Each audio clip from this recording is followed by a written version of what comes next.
दोस्तों, legal and legal में एक बार फिर से आपका स्वागत है। आज हम चर्चा करेंगे हिंदू मैरिज एक्ट 1955 की सेक्शन 13 के आधार पर तलाक के संबंध में जब विवाह विच्छेद किया जाता है।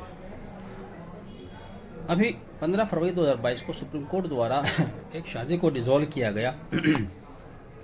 ये दरअसल एक क्रिमिनल अपील फाइल की गई थी। Criminal appeal number 1339/2022 देवानंदु Tamil versus स्मृति काकू मोनी कताक के केस के बैकड्रॉप में जाएं तो इसको मैं थोड़ा सा ब्रीफ कर देता हूं।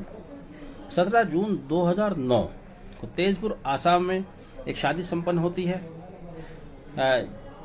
शादी के कुछ ही दिन बाद यानी कि 30 जून 2009 को रेस्पोंडेंट यानी कि पिटिशनर की वाइफ अपने घर चली जाती है। मैट्रिमोनियल होम छोड़कर अपने मैके चली जाती है और फिर वह वापस नहीं आती। काफ़ी इंतज़ार करने के बाद जो भी इनके बीच में कम्युनिकेशन हुआ होगा उसके फेल होने के बाद 9 सितंबर 2011 को पिटिशनर ने डिस्ट्रिक्ट एंड सेशन जज के समक्ष क्रुएल्टी और डिजर्शन के आधार पर एक पिटिशन फाइल की, जो कि हिंदू मैरिज एक्ट की धारा 13 सब धारा 1 सब क्लॉज IB के तहत दी गई थी। Section 13 sub section 1 sub clause IB कहती है कि यदि स्पाउस में से कोई एक स्वेच्छा से डिजर्शन कर देता है, परित्याग कर देता है, और ऐसा परित्याग एप्लीकेशन मूव करने से पहले कम से कम 2 साल या उससे ज़्यादा अवधि से चला आ रहा है, तब वह शादी को डिसॉल्व कराने के लिए कोर्ट के समक्ष जा सकते हैं, कोर्ट के समक्ष एप्लीकेशन दे सकते हैं।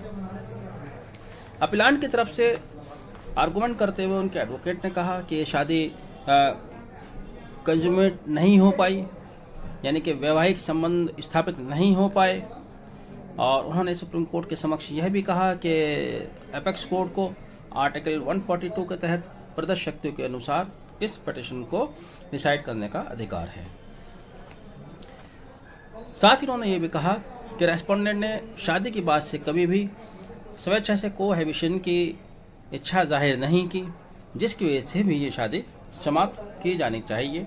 उन्होंने अपने पक्ष में लक्ष्मण उत्तम चंद कृपलानी वर्सेज मीना उर्फ मोटा, जो कि 1965 का केस है, उसको कोर्ट किया, जिसमें भी कोर्ट द्वारा यह माना गया कि यदि 2 साल से अधिक अवधि के लिए स्वेच्छा से स्पाउस में से कोई एक पति या पत्नी परित्याग कर देता है, डिजर्शन कर देता है, तब ऐसी दशा में हिंदू मैरिज एक्ट की धारा 1 हिंदू मैरिज एक्ट की धारा 13 उपधारा 1 सब क्लॉज IB के तहत क्रुएल्टी और डिजर्शन के आधार पर तलाक दी जा सकती है, शादी को रद्द किया जा सकता है। एपेक्स कोर्ट ने डिजर्शन को डिफाइन करते हुए क्या कहा है, मैं पढ़कर बताता हूँ। Desertion means the intentional abandonment of one spouse by the other without the consent of other and without reasonable cause. यदि स्वेच्छा से और बिना किसी रीजनेबल कारण से स्पाउस में से कोई एक दूसरे का त्याग कर देता है तो इसको डिजर्शन की परिधि में लाया जाएगा, इसको डिजर्शन कहा जाएगा। डिजर्शन के लिए फैक्टम ऑफ सेपरेशन साबित करना जरूरी है। एक पक्ष द्वारा यदि फैक्टम ऑफ सेपरेशन सिद्ध कर दिया जाता है तो ऐसी दशा में वह शादी डिसॉल्व की जा सकती है, शादी को समाप्त किया जा सकता है, तथा एक पक्ष द्वारा कोहैबिटेशन को समाप्त करना सिद्ध किया जाना इसका एक आवश्यक तत्व है। शादी जैसे कि मैंने बताया 17/6/2009 को हुई थी। 30 जून 2009 से वो अलग रह रहे हैं। 9 सितंबर 2011 को ये पिटीशन फाइल की गई।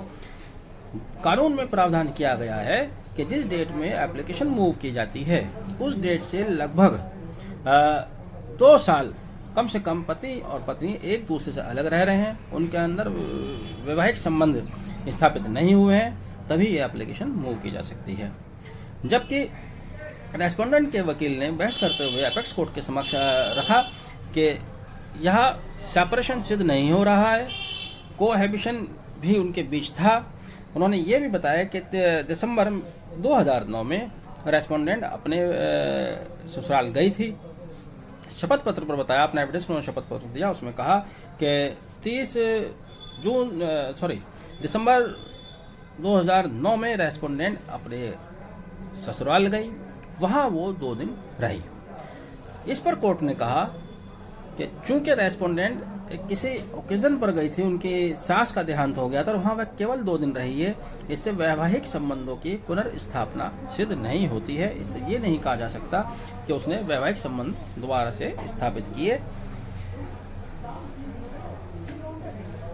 चूंकि रेस्पोंडेंट गुवाहाटी यूनिवर्सिटी में लॉ कॉलेज में लेक्चरर है और वह तभी से वहाँ लेक्चरशिप कर रही है, जबकि पेटिशनर यहाँ अपना तेजपुर में बिजनेस करता है, इस लिहाज से भी दोनों अलग अलग रह रहे हैं। उनके बीच में कोहैबिशन स्थापित नहीं हुआ, उनके बीच में वैवाहिक संबंध स्थापित नहीं हुए। इसी आधार का सुप्रीम कोर्ट ने अपना अंतिम निर्णय देते हुए फैक्टम ऑफ सेपरेशन के आधार पर 17 जून 2009 को हुई शादी तलाक की डिग्री के द्वारा डिसॉल्व कर दी।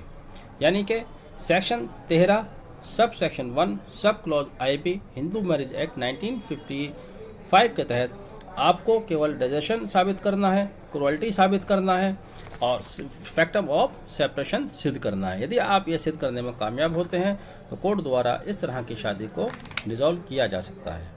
मैं उम्मीद करता हूँ दी गई जानकारी आपको पसंद आई होगी। वीडियो को आखिर तक देखने के लिए बहुत बहुत धन्यवाद। Thank you. Have a nice day.